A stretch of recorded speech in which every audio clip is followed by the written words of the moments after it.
नमस्कार, स्वागत है आपका नवोदय टाइम्स में। आपके साथ मैं हूं मुकेश गुप्ता। 79 साल की उम्र में बॉलीवुड के दिग्गज अभिनेता धर्मेंद्र का निधन हो गया। जी हां, धर्मेंद्र हमारे बीच नहीं है।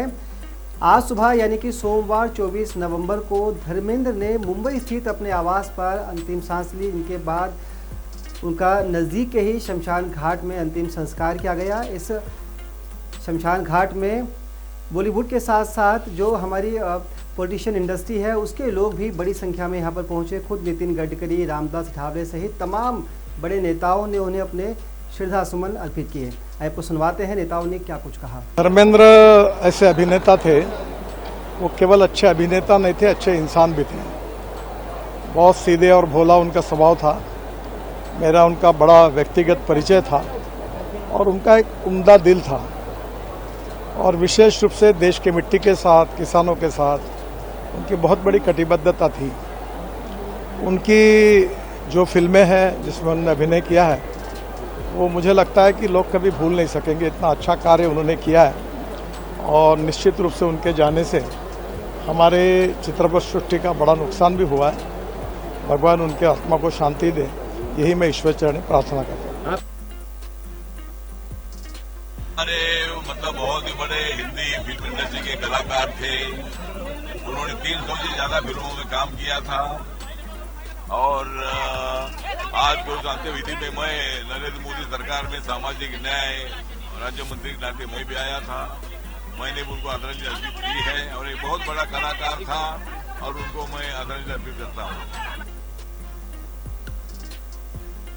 तो सुना आपने रामदास अठावले और नितिन गडकरी ने क्या कुछ कहा। आपको बता दें कि खुद प्रधानमंत्री नरेंद्र मोदी ने भी उन्हें अपने श्रद्धा सुमन अर्पित किए हैं। आपको बता दें कि धर्मेंद्र लंबे समय से अस्वस्थ थे और पिछले कुछ दिनों से अस्पताल में भर्ती थे। कुछ दिन पहले ही उन्हें घर लाया गया था जहां उनका ट्रीटमेंट चल रहा था। इस वक्त मुंबई में कैसा माहौल है, फैंस किस तरह से गमगीन हैं, क्या कुछ वहाँ पर हो रहा है, इसी मुद्दे पर बातचीत करेंगे। इस वक्त हमारे सहयोगी मनीषा कनौजिया हमारे साथ फ़ोन लाइन पर जुड़ गई है। मनीषा, कैसे हालात हैं वहाँ पर, क्योंकि किसी को भी उम्मीद नहीं थी कि ठीक बर्थडे से एंड पहले वो हमें इस तरह से छोड़कर चले जाएंगे। अब कैसा माहौल है वहाँ पर? जी, आपने सही कहा। अपने जन्मदिन के केवल 12 दिन पहले ही उन्होंने इस दुनिया को अलविदा कह दिया, जो बॉलीवुड के लिए ही नहीं उनके चाहने वालों के लिए भी एक बेहद ही दुखद खबर है। और उन्होंने तकरीबन 300 से ज़्यादा फिल्मों में काम किया और हर कोई उन्हें पसंद करता था। उनका स्वभाव इतना अच्छा था, वो हर किसी से इतने अच्छे से बात करते थे और अपने रिश्तों को बहुत अहमियत देते थे। तो लोगों का उनकी तरफ प्रेम बहुत ज़्यादा था, जो उन्हें बहुत दुख दे रहा है अब। जी जी मनीषा, और ये कहा जा रहा है कि दिसंबर के अंदर भी उनकी एक नई मूवी आनी थी। इन्हें बॉलीवुड का हीमैन भी कहा जाता था।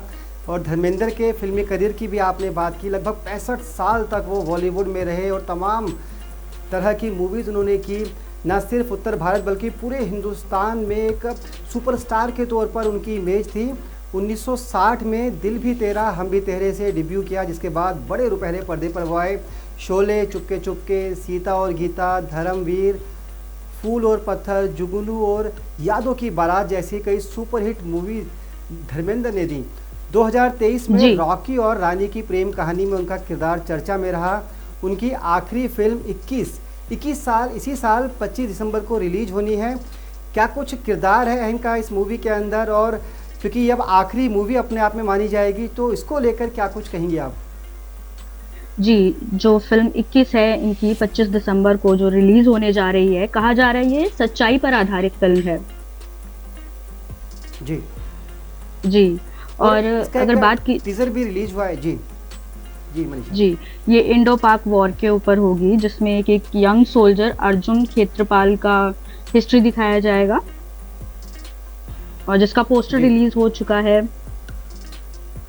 और बात की जाए अगर इनकी फिल्मों की, तो इन्होंने एक से एक आइकॉनिक फिल्म्स में काम किया है। सीता गीता जैसे आपने बताया, शोले, जय वीरू की जोड़ी जो इतनी फेमस रही और आज जैसे कहा जा रहा है कि वो जोड़ी टूट सी गई। और अगर बात की जाए इनके चाहने वालों की, तो बॉलीवुड के अलावा राजनीति में भी कई लोगों को इनके जाने का दुख रहा है और बॉलीवुड में भी कई लोग जैसे शिल्पा शेट्टी, काजोल, करण जौहर, अजय देवगन, इन सभी ने अपनी श्रद्धांजलि अर्पित की है। इनके अलावा साउथ में भी इनके कई चाहने वाले थे, जैसे जूनियर एनटीआर, उन्होंने भी अपने एक्स पे पोस्ट करके अपना दुख जताया और सबने बताया कि कितने बड़े अभिनेता और इनकी छवि जो बनी थी वो आज शायद कहीं कहीं मिट रही है, कि अब वो नहीं देखने को मिलेंगे लोगों को, पर उनकी यादें, उनके अनगिनत किरदार लोगों को आज भी याद रहेंगे और हमेशा याद रहेंगे। बिल्कुल आपने ठीक कहा। धर्मेंद्र भले ही हमारे बीच में ना हो, लेकिन फिल्मी करियर के दौरान जिस तरह का उनका स्वभाव रहा है और जिस तरह की फिल्में उन्होंने लोगों के सामने पेश की है, उसके माध्यम से कहीं ना कहीं वो हमेशा जीवंत रहेंगे। आपको बता दें कि खुद प्रधानमंत्री नरेंद्र मोदी ने ट्वीट कर कहा है कि आज हमने एक आइकॉनिक कलाकार खो दिया। तो वहीं दिल्ली के मुख्यमंत्री समेत देश के तमाम बड़े नेताओं ने उनको अपने श्रद्धासुमन अर्पित किए और ये कहा कि धर्मेंद्र के तौर पर हमने एक बड़ा कलाकार आज गवा दिया। आपको बता दें कि धर्मेंद्र का जन्म 8 दिसंबर 1935 को पंजाब के साहनेवाल गांव में हुआ था। 65 साल के करियर में 300 से ज़्यादा फिल्मों में उन्होंने काम किया और हिंदी सिनेमा के सबसे ज़्यादा हिट फिल्मों का रिकॉर्ड अपने नाम रखते हैं। फिलहाल इस पेशकश में इतना ही। मुझे दीजिए इजाज़त। नमस्कार।